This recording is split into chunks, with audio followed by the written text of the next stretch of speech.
So I'm currently in the real estate market now, just searching for my future home. And one question that just keeps popping up is, how much house can I afford in Jamaica? So I did some simple research and I found a simple guide that we could use.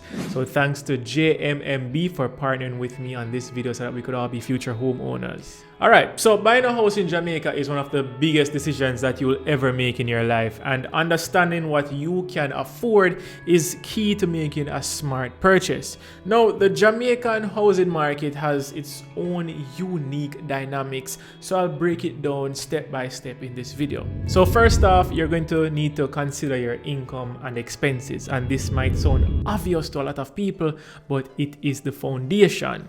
So how much do you need to bring in each month, and what are your expenses? Now, this includes everything from groceries, utilities to car payments and entertainment. You need to have a clear picture of your financial health. Next, there's the debt to income ratio, and this is basically the percentage of your income that goes towards paying debts. Now, ideally, you want to keep this below 36%. And why is that so important?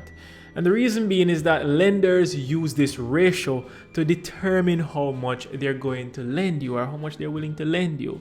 And a lower ratio means that you're a safer bet. So let's say you make 250,000 Jamaican dollars gross each month. Then your 36% would work out to be 90,000 Jamaican dollars. Okay, good. Sound all right? So let's move on. Cool. So next up, we have the down payment. Now in Jamaica, having a solid down payment can significantly impact your mortgage terms. Now, typically you want to aim for at least 10% of your home's price. But even if you can't reach the 10%, you don't have to worry, because there are options for lower payment terms, and it just depends on the broker or the seller at that moment, but they typically don't go below 5%. So let's say you're looking at a home and it costs 23 million Jamaican dollars. Now a 10% down payment would be 2.3 million Jamaican dollars. And if you can only put down 5%, then that's going to be 1.15 million Jamaican dollars. But you'll also need to factor in the additional costs associated with the down payment. So costs like the closing costs, the stamp duty, realtor fees if you use one, lawyer fees if you use one also. We can go even further and let's say property taxes, insurance, maintenance, and just overall expenses. These can add up and impact your overall budget. Now, interest rates and loan terms are also critical. The interest rate determines how much you will pay in interest over the life of the loan, and the term, like 15 or 30 years, can affect your monthly payment. Now in Jamaica, interest rates can vary, so shopping around and getting the best rate is crucial. Now, based on my personal experience so far this year, the interest rates are around 9 to 12%. Now, some mortgages include insurance in the payback, but some don't, so you just have to watch out for that. Alright, so let's talk about the numbers. Not like we've not been talking about numbers for the whole video, but there are a few formulas that can help you figure out how much house you can afford. And a common rule of thumb is the 28-36 rule. Now, this just means that your monthly mortgage payment should not exceed 28% of your gross monthly income, and your total debt payment should not exceed 36%. Now, let me show you that real quick because it sounds kind of confusing. So let's say you make 200,000 Jamaican dollars per month gross. Using the 28-36 rule, your maximum monthly mortgage payment would be 56,000 Jamaican dollars.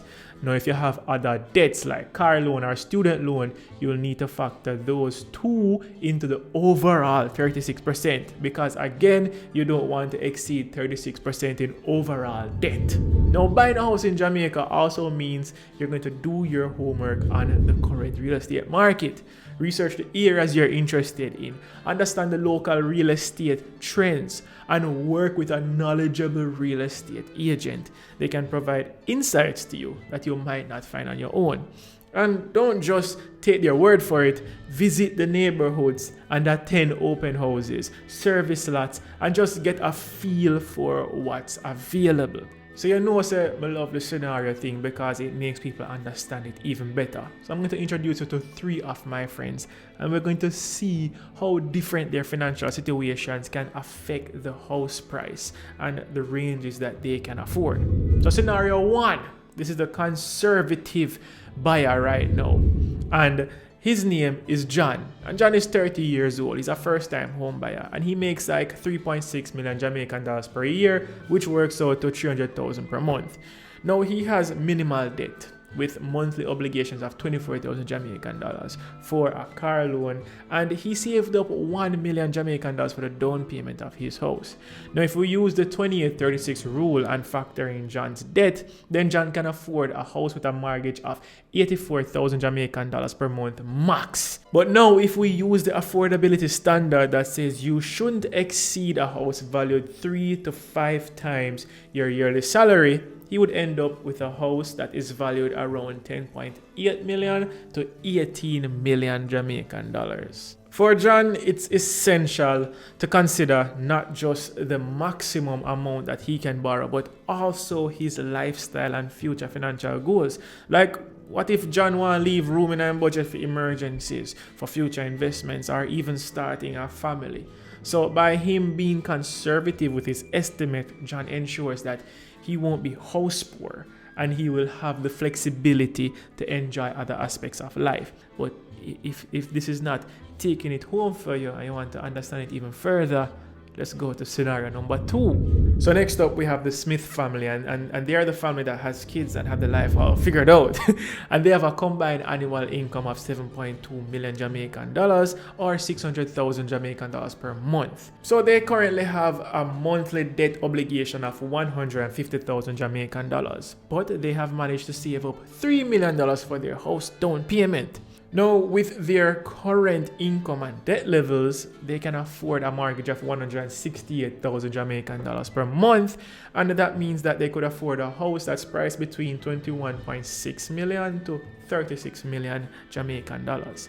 So with a more conservative estimate, let's say 25 million Jamaican dollars.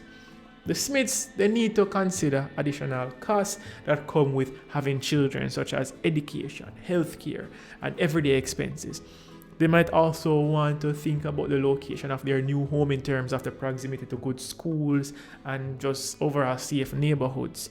So by carefully planning their budget, they can ensure that they have a comfortable lifestyle while still managing their mortgage payments effectively. And also by not taking the max house that they can afford, but maybe stepping down to the 25 million that I said before would be a better choice, because that way they will have more cash to use in emergencies. We don't have to get the biggest house, or we don't have to max out the loan that we get.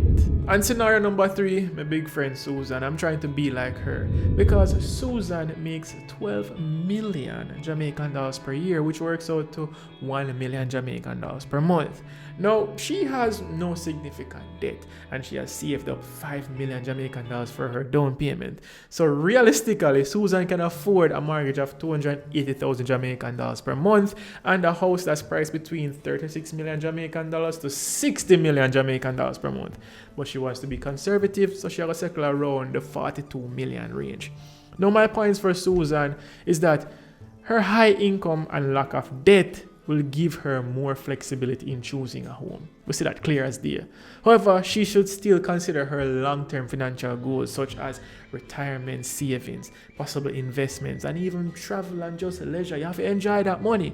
So by keeping her house costs within a marginable or manageable range, she can maintain a high quality of life and financial stability. Alright, cool. So there you have it. A comprehensive guide of how you can figure out how much house you can afford in Jamaica with real life examples. Now, if you found this video helpful, all you have to do is smash the like button, subscribe to the channel, and ring the notification bell. And just drop a comment down below. Let me know if you have any questions or just any future topics for videos like these. But yeah, for the questions part, just leave them down below. But yeah, until next time, just work hard, make money, make a lot of it, and happy investing.